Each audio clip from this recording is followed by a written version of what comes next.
Bien-aimé, quel que soit le bien que Dieu t'a fait, quelle que soit la restauration que tu as connue, je voudrais juste que tu comprennes, tu ne dois jamais croire que Satan va s'asseoir comme un dépressif et pleurer. Non, il va toujours essayer, même quand il a été viré, de revenir et de rôder et de reprendre possession de ce qu'il avait perdu. Il n'a jamais dit son dernier mot. Il va toujours attendre un moment favorable, c'est-à-dire le moment où tu seras assoupi, le moment où tu baisseras la garde en attendant patiemment qu'un jour, un événement t'affecte tellement que tu baisses ta garde et que tes yeux qui étaient disciplinés, qui avaient une alliance avec Dieu, tes yeux qui ne regardaient plus des scènes impures, commencent à regarder de nouveau une scène qu'ils n'auraient pas dû regarder. Que tes oreilles commencent à entendre de nouveau un son que normalement tu n'aurais pas dû entendre. Parce que ce que tu vas regarder, ce que tu vas entendre, ce que tu vas toucher, goûter, respirer, si ce n'est pas de Dieu, ça te pousse à pécher, ça devient une porte d'entrée pour que l'ennemi revienne semer, livrer la mauvaise plante, la mauvaise graine.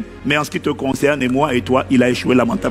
Au nom de Jésus. Les attaques du malin commencent toujours par la semence. Et une semence, c'est une pensée silencieuse, une pensée mauvaise, une pensée de péché, une pensée charnelle qu'il sème dans le champ de ton cœur. Là où les gens sont surpris, c'est qu'ils banalisent la pensée parce qu'ils se disent non, ce n'est qu'une petite pensée de colère, de jalousie, d'amertume. Le problème, c'est pas la pensée que tu as. Le problème, c'est lorsque tu l'entretiens et qu'elle finit par demeurer. Tant que la graine n'est pas retirée du sol, elle va suivre la loi de la croissance. Elle grandit, elle devient un fruit mauvais. Impudicité, jalousie, convoitise, querelle, division, excès de table, etc. Et ces œuvres de la chair, ça vient maintenant combattre. La colère vient maintenant combattre à l'intérieur de toi la douceur. La peur vient combattre la foi. L'amertume vient combattre l'amour. Et soudainement, là où tu étais juste en paix, en romance avec Dieu, tu te retrouves en train d'être combattu à l'intérieur. Quelque chose qui a grossi, qui poursuit, bouscule le fruit de l'esprit et qui grossit à force de demeurer dans le mensonge, à force de demeurer dans l'impudicité, à force de demeurer dans la jalousie, à force de demeurer dans l'amertume, à force de demeurer, de le garder comme un trésor. L'esprit, dont c'est la nature, finit par dire je viens et je m'installe. Et c'est comme ça que beaucoup de démons s'installent dans la vie de gens. Même après ta nouvelle naissance, si tu ne gardes pas, l'ennemi vient et puis il sème. Et c'est comme ça que beaucoup de chrétiens ont été délivrés hier, mais juste parce qu'ils n'ont pas veillé, ils sont reconquis par des esprits mauvais. Ils ne sont pas possédés, mais ils sont oppressés. Tu veux pardonner, tu veux aimer, tu veux semer. Je n'arrive pas. C'est une oppression. Si tu décides de ne plus subir, de ne plus te laisser piéger, de ne plus te laisser dominer, de ne plus subir des oppressions démoniaques, si tu ne veux aller que de l'avant, de gloire en gloire, de splendeur en splendeur, de beauté en beauté, alors tu dois comprendre cette vérité biblique qui est que ce n'est pas à cause de ce qui s'est passé que hier, ton cœur a été infecté par les œuvres de la chair, la haine, le manque de pardon, la colère, la jalousie, les animosités. Non, tous les êtres humains ont toujours une raison pour expliquer pourquoi il y a ça, cette infection, ce poison dans leur cœur. Ce n'est pas parce que tu as découvert cette maladie dans ton corps que la peur, que l'amertume, que le découragement est entré dans ton cœur. C'est faux, c'est pas à cause de la maladie. Ce n'est pas à cause des abus, des maltraitances, que la peur gangrène ton cœur, que l'amertume possède ton cœur. Ce n'est pas parce que tu as été abusé. Ce n'est pas à cause de ce décès d'un être cher que tu as abandonné la foi. C'est faux. Ce n'est pas à cause de ce divorce que tu es gangréné par l'amertume. Ce n'est pas à cause du chômage chronique que tu as sombré dans l'alcoolisme. Non. Ce n'est pas à cause du mépris des parents que tu as grandi dans le rejet. Ce n'est pas à cause de ça. Non. Parce que tu as tendance à pointer du doigt. Oh, moi, c'est pas à cause de moi, c'est pas ma faute, hein. C'est à cause de non, c'est pas à cause de ça. Mais alors, pasteur, c'est à cause de quoi? Et il m'a dit de te dire, c'est simplement dû au fait que tu n'as pas monté la garde aux portes de ton cœur hier. L'événement, l'épreuve, la souffrance n'est pas le problème, mais c'est l'occasion favorable que le tentateur, le diable, attendait pour te tenter et pour venir semer, livrer à l'intérieur de ton cœur. Satan attend toujours le moment favorable. Chaque fois que tu traverses une situation difficile, une situation qui secoue ton âme, une situation qui remue ton âme, qui traumatise ton cœur, qui te secoue, qui t'ébranle, qui te fait mal comme un coup de poignard. Chaque fois que tu vas traverser dans la vie ce genre de situation difficile, chaque fois que tes yeux vont voir une scène qui les scandalise et qui les pousse à pécher. Chaque fois que tes oreilles vont écouter un son qui vont les pousser à pécher, un son mauvais, chaque fois que ton cœur sera donc affecté, secoué, squeezé, frappé, cogné par un événement, sache que le tentateur n'est pas loin et qu'il est déjà à la porte de ton cœur en train de faire « Oh, oh, oh, laisse-moi rentrer ». C'est ça son occasion favorable. Est-ce que ça t'est déjà arrivé de vivre une situation où à cause d'un événement, ton visage est abattu et ton cœur est irrité? À qui c'est déjà arrivé? Ça arrive à nous tous. Dès lors qu'on est un être humain, il y a des événements qui nous scandalisent, qui sont pas une obligation de pécher, mais une tentation de pécher. Ce n'est pas lorsque tu as été en colère. Non, le problème c'est quand cette colère demeure. Mais dès que quelque chose scandalise ton âme, quelque chose que tu as vu, quelque chose que tu as entendu, quelque chose que tu as touché, qui est rentré par les 500, dès lors que quelque chose secoue ton âme, attention mon frère, ma soeur, sache qu'il y a quelqu'un qu'on appelle le tentateur. Il est tellement rapide, il est déjà là. Toc, toc, toc. Et c'est ça que Dieu a dit à Caïn. Là, quand il s'est mis en colère, il n'a pas encore péché, parce qu'il n'est pas demeuré dedans. Mais Dieu lui dit, le péché est là, il se couche à la porte, et ses désirs se portent vers toi. Mais Caïn domine sur lui. Domine sur la colère, domine sur l'impudicité, domine sur la jalousie, domine sur le rejet. Domine, domine, domine. Ne te laisse pas faire, domine. Caïn avait la possibilité de ne pas subir et de dominer. Il n'est même pas de Saint-Esprit. Et toi, tu as le Saint-Esprit et tu n'arrives pas à dominer. Pourquoi? Tu es séduit. Pourquoi tu es séduit? Parce que tu penses que ce qui m'a mis en colère, ce qui m'a rendu amer, c'est ce qui s'est passé. Dieu m'a dit de te dire, c'est faux. C'est pas parce que ton âme a été traumatisée, scandalisée, que l'amertume est rentrée, que la colère est rentrée, que la peur est rentrée. Non, c'est parce que tu n'as pas monté la garde. Tu n'as pas filtré le passage. Tu n'as pas examiné les pensées pour leur dire, hey, toi tu es qui? Je suis l'amertume. Je suis là, toc, toc, toc. Je suis la haine. Je dois rentrer. On t'a mal parlé. Je dois rentrer. Il t'a trompé. Je dois rentrer. Tu n'as pas dit, hey, non, tu ne rentres pas. C'est pas le problème. Le problème, c'est pas ce qui s'est passé. Ce qui s'est passé, c'était l'opportunité, le moment favorable. Parce qu'il savait qu'à ce moment-là, ton âme étant bousculée, traumatisée, le diable sait que c'est là. Donc, s'il te plaît, quand tu as quelque chose qui secoue ton cœur, fais attention aux décisions que tu vas prendre. Fais attention aux décisions que tu vas prendre. Fais attention à la manière dont tu vas parler. Fais attention aux choix que tu vas faire. Parce qu'il est très probable que ce soit des choix dictés, inspirés par le tentateur. Tu ne peux pas dire, c'est à cause de ce que j'ai vu que l'impudicité est rentrée en moi. Non. Tu ne peux pas dire, je me suis mis en colère parce qu'il m'a mal parlé, parce qu'il a fait ça, ils ont fait ça. Non, c'est pas à cause de ça que la colère a gangréné ton cœur. C'est parce que tu n'as pas monté la garde. Tu n'as pas examiné, tu n'as pas filtré. Tu ne t'es pas comporté en gardien, en vigile. Tu n'as pas monté la garde devant ton cœur pour dire, tu es qui toi? Non, tu as laissé passer. Il fallait laisser passer les pensées de Dieu, mais bloquer les pensées du diable. C'est pour ça que tu t'es retrouvé avec ça dans le cœur. Tu dois toujours avoir le réflexe de séparer ce qui s'est passé et les pensées qui sont entrées dans ton cœur. Il y a ce qui arrive ou ce qui est arrivé et il y a la manière dont je réponds ou je réagis à ce qui s'est passé. Je n'ai pas choisi ce qui est arrivé. Je n'ai pas choisi d'apprendre cette maladie. Je n'ai pas choisi d'être maltraité. Je n'ai pas choisi d'être trahi. Je n'ai pas choisi d'être accusé faussement. Je n'ai pas choisi de vivre le décès d'un proche. Ce qui s'est passé, je n'ai pas d'emprise. Je n'ai pas la plupart du temps le pouvoir d'agir sur ce qui s'est passé. Mais j'ai le pouvoir de choisir comment je vais réagir à ce qui s'est passé. Parce que Dieu m'a donné le pouvoir de choisir et parce que tu as fait de moi, vigile, le gardien de mon propre cœur. Tous les êtres humains ont le pouvoir de laisser passer ou de refouler des pensées. Ils ont le pouvoir de choisir. Face à cet assaut du diable, il y a deux types de réactions causées par deux types de vigiles, de gardiens ou de gendarmes. Parce que tu es le gardien de ton propre cœur. Il y a des gardiens qui, face aux mauvaises semences, aux mauvaises graines, aux mauvaises pensées, aux pensées de colère, aux pensées d'amertume, aux pensées de jalousie, aux pensées d'impudicité, aux pensées de rejet, aux pensées de culpabilité, aux pensées de peur, aux peurs de la mort, peur de ci, peur de ça. Il y en a qui face aux attaques lorsque le diable veut venir semer ces mauvaises pensées. Il y en a qui disent, ah non, tu ne passes pas, et il le repousse avec l'antidote de Dieu. Dieu a une antidote pour toute poison que Satan veut mettre dans ton cœur.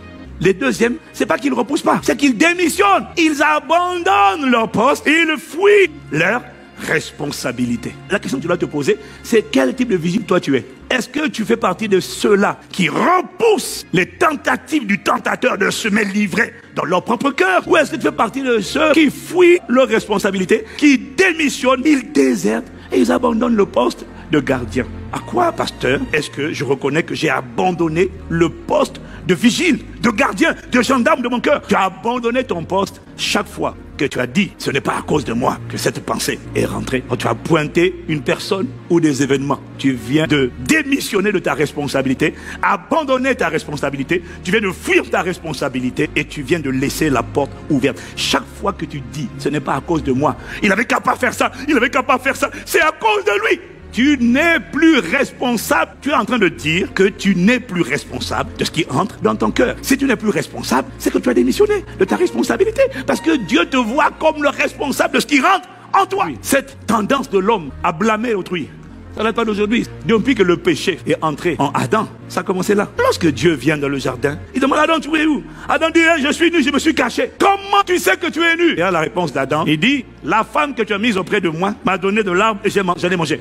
Sous-entendu, moi je suis pour rien, c'est pas à cause de moi, c'est à cause, de toi, Dieu, qui l'a mise à côté de moi. Et deuxièmement, c'est elle qui m'a induit en erreur. Regarde la réaction de Ève. Et Dieu maintenant se tourne vers Ève. Ève, qu'est-ce que tu as fait? C'est pas moi, c'est le serpent. Au lieu de dire, je suis responsable, je me suis laissé piéger, je me suis laissé séduire, je n'aurais pas dû laisser la convoitise entrer en moi. C'est comme les hommes qui disent, je me masturbe parce que je l'ai vu, j'ai vu une scène. La sœur s'est habillée comme ça. Si elle n'était pas habillée comme ça, je n'aurais pas fait ça. Oh, la sœur, faut pas t'habiller comme ça. Mais mon frère, tu peux pas blâmer aussi la sœur. Tu dois juste reconnaître que c'est parce que tes yeux, le premier regard était innocent, le deuxième était volontaire. Et le deuxième regard a pris une rafale de photos. Puis après, l'ordinateur de bord appelé la chair a fait maintenant des calculs, recalculs, agrandissements. Même là où la chose était petite, on a juste vu le petit bout là. Mais là, au niveau de la poitrine. Mais là, la chair a agrandi dans ton esprit la scène qui était petite. Ce n'est pas à cause de ce qui s'est passé que ton cœur a été infecté. C'est à cause de ce que tu n'as pas gardé ton cœur. La raison pour laquelle je me suis mis en colère, c'est parce qu'il a fait ça. C'est faux.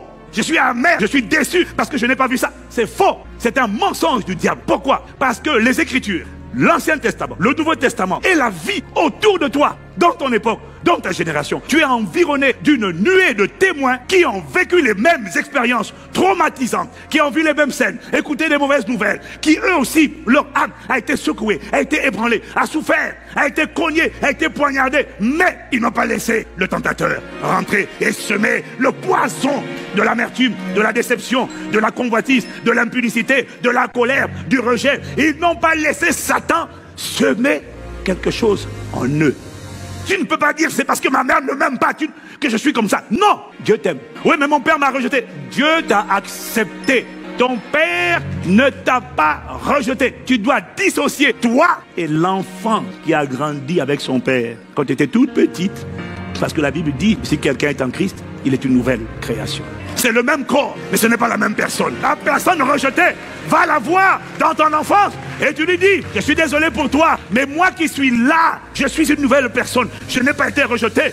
Ton père ne m'a pas connu parce qu'il n'a pas connu le Saint-Esprit. Je suis une nouvelle création. Tu dois dissocier toi, Christ, et ton ancien homme, Adam. Car ce n'est plus moi qui vis, c'est le Christ qui habite en moi. Il y a un nouveau résident à l'intérieur de moi. Le diable n'entre pas dans la vie des gens comme ça, non.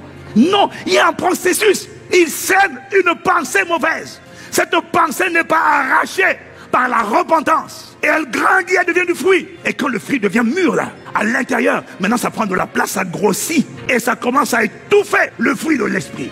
Et soudainement, quand le fruit de la chair, les œuvres de la chair demeurent, ces œuvres sont une invitation automatique à des démons qui rentrent dans la vie des gens. J'ai vu des gens, pasteur, tu vis dans la sainteté. Et puis un jour, comme tu crois que ta communion avec Dieu est à un niveau vraiment tellement fort, il se permet, et puis il regarde des films pornographiques. Et quand il regarde des films porno, il regarde, et puis il dit, ah bon, donc c'est de ça que les gens parlent, hein, pendant les soins pastoraux. Ah, c'est comme ça qu'ils se font. Et puis il est en train de voir toutes les scènes les plus abominables qu'il ne faut pas voir. Et pendant qu'il voit, il se dit, oh, c'est rien ça. Ah, donc c'est ça, je comprends maintenant. Ah, donc c'est ça qu'il pratique. Ah, ok.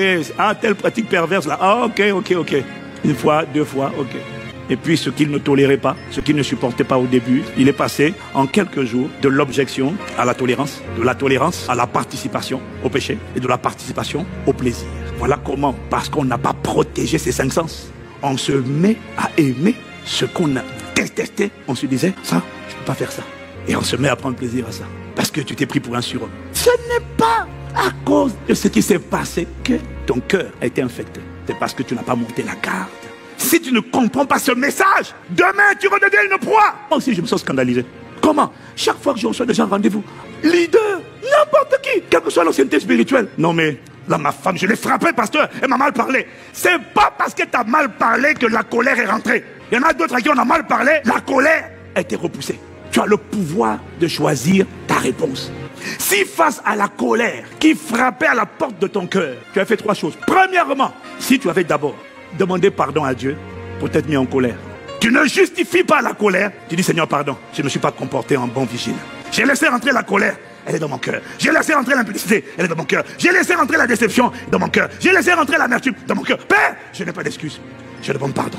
Premier réflexe, la plupart des gens ne font pas ça, ne font pas ça. Tu viens en entretien, non mais au boulot, les collègues m'ont dit ça, on m'a injurié, on m'a critiqué, ça m'a énervé. Et moi, combien de fois on m'a critiqué, combien de fois on m'a injurié, combien de fois on m'a sali, combien de fois on m'a attaqué faussement. Tu m'as vu répondre, ah non, c'est comme ça, je ne fais pas. Tu m'as vu faire ça, tu m'as vu faire ça. Non, pourquoi? Je choisis la réponse, j'applique l'antidote de Dieu. Premièrement, tu dis, Père, même quand ça m'a énervé la première fois, tu dis, Père, je ne peux pas accepter la colère. J'ai commis une erreur, je me suis laissé piéger. Je demande pardon. Deuxièmement, je demande pardon pour ceux qui m'ont fait du mal, ceux qui m'ont offensé, pour cet homme qui m'a trahi. Je demande pardon pour ce frère qui m'a insulté, pour cette soeur qui m'a calomnié. Je demande pardon pour sa folie. Tu sais pourquoi je demande pardon? Parce que derrière les gens qui te blessent, moi j'ai appris à voir les gens qu'on a blessés. Tu sais, les gens reproduisent ce qu'ils ont vu et qui est inscrit dans leur subconscient. Derrière les gens qui te calomnient, qui te critiquent, rentre dans son enfance. Tu vas voir qu'elle est en train de faire avec toi ce qu'on a fait avec elle. Elle est manipulée. C'est pour ça que la Bible dit le combat n'est pas contre la chair et le sang. Ce sont des entités qui agitent les gens.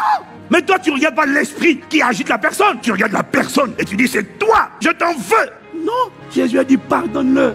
Étienne a dit ne leur impute pas ce péché. Seigneur, pardonne-leur. Ils sont agités par des esprits de haine. La Bible dit que Paul respirait le meurtre et la menace. Il y avait un esprit de meurtre. Et puis un esprit d'intimidation. Au nom de la loi, je vais tuer tous ces chrétiens. C'était un démon. Mais lorsque Jésus s'est révélé à lui, qu'il a contemplé Jésus, il a dit mon Dieu, c'est toi que je combattais, je ne savais pas. Les gens sont tenus, le monde entier est sous la puissance du malin. Derrière cet homme qui se drogue, derrière cette femme haineuse, amère, il y a un démon. Comment veux-tu qu'une personne qui pense qu'elle a échoué, qui se sent elle-même un échec dans sa propre vie, aigrie et amère, ta maman, comment veux-tu qu'elle t'encourage, elle te donne des paroles positives alors que son cœur est rempli d'amertume et que c'est de l'abondance du cœur que la bouche parle? D'une personne amère dans son cœur ne sortira que de l'amertume dans ses paroles. Et toi tu dis, elle m'a mal parlé, ça m'a fait mal. Fiche-lui la paix. Regarde avec les yeux de l'esprit et tu verras une femme qui ne fait que donner ce qu'elle a. Ne viens pas me dire c'est parce qu'elle m'a fait ci, c'est parce que mon père m'a mal parlé. Mais lui-même, son père lui a mal parlé. C'est pas parce qu'il t'a mal parlé que tu as le rejet. Non, c'est parce que tu n'as pas monté la garde. Tu n'as pas protégé ton cœur. Et une fois que le poison est rentré, comment on fait pour l'enlever? On demande pardon. On n'accuse plus les gens. La maladie, c'est pas à cause de la maladie que tu as peur de mourir. C'est pas la maladie qui a fait ça. Tu n'as pas monté la garde. Il y a un antidote pour tout. L'arbre là, tu peux le déraciner. Comment? Une fois que tu as demandé pardon à Dieu pour toi-même. Une fois que tu as demandé pardon, deuxièmement, à Dieu pour ceux qui t'ont fait du mal. Troisièmement, il y a un arbre là. C'était une racine au début. Maintenant, c'est devenu un arbre. L'arbre de l'impudicité. L'arbre de la colère. L'arbre de la peur, l'arbre de la jalousie. Maintenant, quand tu as fait les 2 premières étapes, tu regardes l'arbre et tu lui dis, toi, tu n'es plus le bienvenu dans ma vie. Parce que derrière l'arbre là, il est probable qu'il y ait un démon. Mais ne t'inquiète pas, le plus fort habite en toi. Tout ce dont il a besoin, c'est que tu élèves la voix et que tu dises à cette montagne, déplace-toi de là, déracine-toi de mon cœur, je te jette dans les lieux arides. Esprit impur qui te cache derrière cette montagne d'impudicité, de jalousie, de colère, d'amertume. Dégage de mon cœur, va dans les lieux arides. Si jamais quand tu commences à parler comme ça, tu as une secousse, tu dis ça tombe bien, c'est ton dernier jour dans mon corps. Dégage, lâche ton emprise sur mon âme, lâche mon âme, lâche mon âme, dégage. Quand tu feras ça, tu vas expérimenter la liberté des enfants de Dieu. Si tu avais fait les 2 premières étapes, la colère ne se serait pas installée. Tu n'aurais même pas eu besoin de parler à la montagne, elle serait partie. Et quand la montagne est là, que tu n'as pas veillé, maintenant il faut lui parler. Si face à la peur de la maladie, il y a beaucoup de gens qui sont malades, qui prient, mais la prière n'a pas d'impact. Parce qu'à l'intérieur, tu as la peur. Et il y en a, non seulement ils ont la peur, mais ils ont la déception. pourquoi Dieu a permis ça. Je ne comprends pas. Tu ne peux pas faire cohabiter la peur avec la foi, la déception avec l'action de grâce. C'est pas possible. Tu dois choisir. Cette déception-là, c'est de l'amertume déguisée. Cette déception annule l'amour de Dieu. La foi n'arrive pas à travailler. La foi a besoin des ailes, d'être catapultée. Elle n'arrive pas. Il y a l'amertume. Pourquoi Dieu a permis que je sois malade? Pourquoi Dieu a permis ça? Pourquoi? Et ça, c'est l'amertume. C'est le langage des gens amers. Tu es en train d'accuser Dieu comme Adam a accusé Dieu. Dieu n'y est pour rien. Il a dit le malheur atteint souvent le juste. Mais l'Éternel en délivre, mais ce n'est pas automatiquement. Hein. Il faut qu'il trouve la foi. Parce que la Bible dit, au jour du bonheur, sois heureux. Au jour du malheur, réfléchis. Au lieu de dire, je ne comprends pas, pourquoi je suis malade, c'est pas normal, je suis... Ah, tais-toi, réfléchis d'abord, prends rendez-vous avec toi-même. Pourquoi la maladie a attrapé mon corps? Peut-être que je ne suis pour rien, mais peut-être que je n'ai pas bien gardé mon cœur. Parce que l'âme est dans le sang. Quand l'âme est souillée, le sang est souillé. Il développe des maladies. Avant de dire, Seigneur, guéris-moi par l'immatriculation de Jésus, commence d'abord par dire à Dieu, pardon d'avoir laissé la peur, d'avoir laissé l'amertume, d'avoir laissé la déception entrer dans mon cœur. Je demande pardon. Je ne peux pas dire que c'est à cause de la maladie que j'ai accepté la peur. Non, je n'ai pas laissé mes yeux sur la parole, mes oreilles sur le message de la vérité. J'ai laissé mes yeux se balader et mes oreilles en train d'écouter les statistiques de la grandeur de Goliath. Cette maladie, elle a tué tant de personnes, elle est comme ça, elle est comme ci, Seigneur. Et c'est à force d'écouter les mauvais rapports, j'ai fini par développer la peur. Et c'est comme ça que la peur est rentrée. Je demande pardon. J'ai passé trop de temps à écouter l'avis des médecins, les rapports, les détails, comment cette maladie tue. Et la peur est rentrée en moi. Je demande pardon pour la peur. Commence par la repentance. 2. Rentre dans l'action de grâce. Mais repens-toi d'abord. Après, tu rentres dans l'action de grâce et tu remercies Dieu. Pourquoi? Pour la maladie? Non. Remercie-le de ce qu'il a avec toi. Remercie-le de ce qui fait concourir toutes choses pour le bien de ceux qu'il aime. Remercie-le pour l'œuvre achevée de la croix. Remercie, rends grâce. Troisièmement, quand tu as rendu grâce, parle à la maladie. Dis-lui ce qui va lui arriver. Tu es un mensonge dans mon corps. Tu n'es pas vrai. Tu es réel, mais tu n'es pas vrai. L'esprit de vérité va triompher dans mon corps. La loi de l'esprit de vie en Jésus-Christ m'a libéré, affranchi de la loi du péché de la mort. Je te dis, on te cherchera, toi, maladie. On ne te trouvera pas. Mon corps t'expulse et te dégage. Si tu avais prié comme ça, tu t'étais comporté comme ça, je te dis que la peur, la déception, l'aigreur ne serait pas rentré dans ton cœur. Non, il n'aurait pas eu de place. Alors j'entends quelqu'un me dire, oui mais pasteur, je connais des gens qui ont fait ça, mais ils sont quand même morts de cette maladie. Alors ça n'a pas réussi. Tu vois, même si on ayant fait ça, je meurs avec cette maladie. La différence, c'est que je serais parti en héros de la foi. C'est dans la foi qu'ils sont tous morts sans avoir obtenu les choses promises. Ah, ça veut dire que la foi ne t'emmènera pas toujours ce en quoi tu as cru. La foi, il y en a qui vont voir la manifestation. Mais si jamais je pars sans voir la manifestation, je ne pars pas dans la confusion. Je pars comme un véritable héros de la foi. Parce que jusqu'à mon dernier souffle, j'aurais dit à cette maladie, tu ne m'appartiens pas à mon corps. La vérité, c'est que Jésus-Christ a tout accompli et il a pris sur lui mes maladies passées, présentes et futures. Je te vois sur la croix de Jésus crucifié. Tu n'es pas sur mon corps. Jusqu'à mon dernier souffle, c'est ça que je dirai et je rendrai grâce à Dieu pour cette vérité. Et je dis au diable, tu es venu trop tard. Que je le vois ou que je ne le vois pas, tu as échoué lamentablement. Si tu es dans ce genre de cas, tu mourras en héros de la foi et tu rejoindras le ciel en vainqueur. Parce que tu feras partie de la catégorie des vainqueurs. Vainqueurs de quoi? Vainqueurs de la chair, vainqueurs des œuvres du diable. La maladie n'aurait pas réussi à emmener dans ton cœur la peur, ni l'amertume, ni la déception. Tu quitteras la terre dans l'action de grâce. Tu ne peux pas en même temps être rempli de gratitude et être rempli d'amertume. Il y en a un qui va rester dans ta vie, ça sera l'action de grâce. Quand je partirai, le diable vis-à-vis de moi et de toi aura échoué à faire rentrer la peur, à faire rentrer la déception, à faire rentrer l'amertume, à faire rentrer la tristesse. Non, je partirai comme Paul, joyeux, en disant j'ai combattu le bon combat, j'ai achevé la course, j'ai gardé la foi. Désormais je sais que la couronne de justice m'est réservée au nom de Jésus-Christ. Ah, donne-moi amen. Assure-toi que jusqu'à ton dernier souffle, quand le prince de ce monde vient rôder autour de toi et qu'il essaie de rentrer, jamais il ne trouve rien de lui en toi. Si c'est ton cas, tu seras parti en vainqueur. Et Jésus a dit, tu obtiendras la récompense à celui qui vaincra. Aïe, aïe, aïe. Ne te lamente jamais à propos d'une personne qui meurt dans ce genre d'attitude. Elle-même, elle ne se lamente pas. Parce qu'elle sait que la mort, ce n'est pas la mort. C'est juste le départ pour aller se reposer de ses œuvres. On change juste d'état. L'esprit quitte l'enveloppe terrestre. Il quitte la corruptibilité. Il va embrasser l'incorruptibilité. Ce n'est pas une confusion. Parce que nous avons une espérance. Au nom de Jésus. Acclame la parole de Dieu.